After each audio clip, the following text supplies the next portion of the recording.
All right, April the 19th, the year 2020. It's 27 years anniversary of the Waco siege, where I think like approximately 82 people died in the entire event. I think 4 of those were ATF agents. 25 of them were children, and there was a lot of women. And this is the first year where they're not having a memorial because of the coronavirus. So it's insanity that we can't go remember a event that needs to be remembered in American history because of people are afraid of the coronavirus. But I'm going to try to make this quick. I got just a few things I want to get off my mind. You see this? This comes from Dennis Morgan Hicks. He's on Alabama death row. He's innocent, by the way. Should have never spent a day in prison. And how did your Trump whore checks? Did your Trump whore checks come in? You guys get your $1,200 that's turned you into Trump whores? You guys make sure if you're a couple, you got $2,400? How does it feel to get a Trump whore check for $2,400? You and your wife. What are you going to do with that whore money that comes from the government? Insanity. If any other administration had been sending out $1,200 checks to every taxpayer, you would be yelling communism and he's buying the vote. He even put his name on the check, right? But because it's Trump, it's 3D chess, baby. It's 3D chess. You guys turned into whores, and it only cost $1,200. Okay, let's get to the point of the video, and I'll try to make it quick, even though it's a complicated and deep subject. And I don't think I expressed myself well in the comment section, and I'll do my best now. Kelly Stewart, who I love dearly, is putting out a message, and there may be others as well. Don't ask for permission. Just open your business and we'll defend you. And we're all about being truthful, right? We're all about being like entirely truthful. And I think from Kelly's perspective, because she has the experience with the Bundys, and the Bundys was a great example of a successful resistance to government tyranny that we all can look to and learn from, right? And if you look at the John Lambs and the Kellys and all the other people that came and supported the Bundys, and the videos that we saw and the pictures of the cowboys on horseback, and they were standing up against the government jackboots, and it was like a miracle of God, right? It was a wonderful thing to see people have courage, and it was inspiring. And we should learn from that. And so I think Kelly is still operating in that mode of we can win. You know, she had a great success, and the Bundys had a great success, and America had a great success. And the statement is, don't ask for permission, just open your business and we'll defend you. That last phrase is, I have a little bit of a problem with it because there's so many businesses across America. Who's going to defend them, right? You might change it just a bit, and I'm not trying to be critical. Please know that I love Kelly Stewart. I love John Lamb. I think that what happened with the Bundys is a miracle of God, and we should learn from it and be inspired of it. And if anything, take what this old redneck says and you critique me. You fill me in on why I'm wrong, and, you know, just share with me, because I want to learn too, right? But you might change it to don't ask for permission. Just open your business, and a few of us will come die with you. Because we certainly didn't go defend Waco when 25 children were being burned alive and women were being burned alive, while the feds and the FBI and the ATF had a burning building in the background, and they stood on their tanks to take a trophy photo. Imagine there's a burning building in the background. You know without a shadow of a doubt, there's 25 children back there burning alive, and there's women burning up, but you think this is a good time to stand on top of your tank, stick out your chest and have your friend take a picture of you. That's the kind of people that operate in the FBI and the ATF. That's why our website is called IHateTheFBI.com. But let's go back to modern day 2020 America. Now, I want to give a quick example, and I've already used up 5 minutes, and I wanted this to be a short video. I have met a couple of guys recently that they own a couple of restaurants in Dallas. These are upscale restaurants. They make a living. They employ about 50 people, and they told me their story. Now, I might get some of the details wrong, but the gist of it, I believe, is true. And you can listen to it, and you can make your own mind up. But they told me that they're liberty lovers. They go to protests. One of them initially supported Trump. They're brothers, right? They're two brothers. They own two restaurants, and they employ about 50 people. And they didn't get any bailout at all. But they know somebody that owns 20 restaurants. They got $20 million bailout. It's the small businesses that are getting decimated in America. Okay, so let's go back to the two brother restaurant situation. Now, when all these orders came out from Dallas County and the Texas governor, who has put in an order that I can't even see my own mother for over a month, but I don't want to digress, right? Let's go back to the two brothers. So the two brothers, they ignore the shutdown order. You understand what I'm saying? They ignore it. They keep their restaurants open. They operate as usual. They know it's unconstitutional. And so what happens? A snitch in the community calls the cops on them. The cops show up, and the cop says, if you don't shut down and start abiding by the Dallas County rules of you got to social distance, all your workers have to wear masks, you can only do takeout orders where people come up and pick up the food at the door, you can't even allow people inside, you gotta stop, or we will take your liquor license, we'll shut down your restaurant, we're going to arrest you, and we will make sure that you don't have a business anymore. They will destroy their lives. Now, let me say this. There are some people that have decided we're not going to be arrested, right? Because I don't give the law any excuse to arrest me. And it means that if a group of violent thugs, even if they're wearing badges, try to arrest me, I might decide, depending on the circumstance, to violently defend myself. And that's going to be that's the end of my life. It's not going to be going out in a blaze of glory. It's going to be like a little blurb in an obituary, and it'll be like some liberty nut job, decided to, who knows what it'll be. It doesn't matter, right? I'm just saying, we all have our line in the sand that we won't allow the government to cross. Mine is vaccines.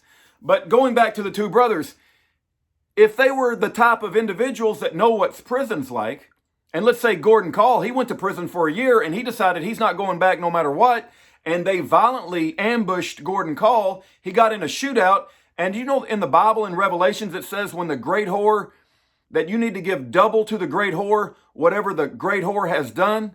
And Gordon Call says, you try to take me out, I'm going to take two of you. And Gordon Call was not just a man of words. Gordon Call did take two of them out. He did. And then they burned him in that home, shot him in the head, and they cut off his hands and feet. Listen, if you are the type that's not going to go to jail when they come arrest you, that might be your last few moments on earth. I mean, maybe you're going to have a miracle of God and you can have faith like Shadrach, Meshach, and Abednego, and maybe a miracle will happen. I hope it does. I pray that it does. But God might decide, thank you for, God is a sovereign God. He'll do what he wants to do. And he might just decide, thank you for standing up for liberty. It's time for you to come home, and you're going to get in a shootout with the cops, defending yourself, defending your rights. Who knows, right? All I'm trying to say is, let's go back to the two brothers. Now, when the cops came and visited them, they got a decision to make. They're going to violently resist, which most people don't do that. They're going to say, I'm going to keep my business open no matter what you say, copper. Well, now they're going to get arrested and SWAT teamed, and their business will be taken away forcefully, and they're going to have tens of thousands of dollars, if not hundreds of thousands of dollars in legal bills, and the 50 people who had a job are no longer going to be employed. Or they could comply with the rules and they could just do takeout orders, right? And they could maintain employment for as many people as they can, operating under restricted conditions, like the government wants them to do. Now, this advice to these two brothers who run these two restaurants, don't ask for permission. Just keep your business open and we'll come defend you. Well, who's going to defend them? There's nobody in the militia anymore, right? Charles Dyer was heading up a militia in Oklahoma. They put him in prison for 30 years. Schaefer Cox was heading up a militia. They sentenced him to 26 years in prison, even though he's got it moved down to around 16 years now. Bryce Quellar was promoting the militia, but he was exposing that every militia in America has been infiltrated and perverted by the FBI. So there's no militia to come and defend these two brothers, right? So I just have a little problem with that last phrase, we'll come defend you. Even though that did work for the Bundys, and it's something to learn from, and I'm grateful for everybody that stood up for the Bundys to give us a lesson on how the American people can have a victory. Who's going to stand up for the regular working stiff who's got a business and he's just trying to keep his small business employed? There ain't no militias, and I doubt there's enough Kellys and John Lambs and Bundy supporters to go around the whole country. I mean, I wish there was, right? But the truth is that most of the people that I run into make statements like, thank God President Trump is taking drastic action to save us. Thank God that I live in a country that sends me money and is taking action to save us from this terrible virus. Thank God for America. They don't see it as tyranny and living in fear. They see it as we're the kooks who are out protesting and spreading the virus.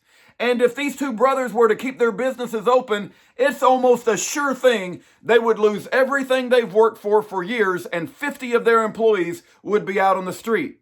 And so I feel uncomfortable telling these two brothers, what was the advice? I already forgot it.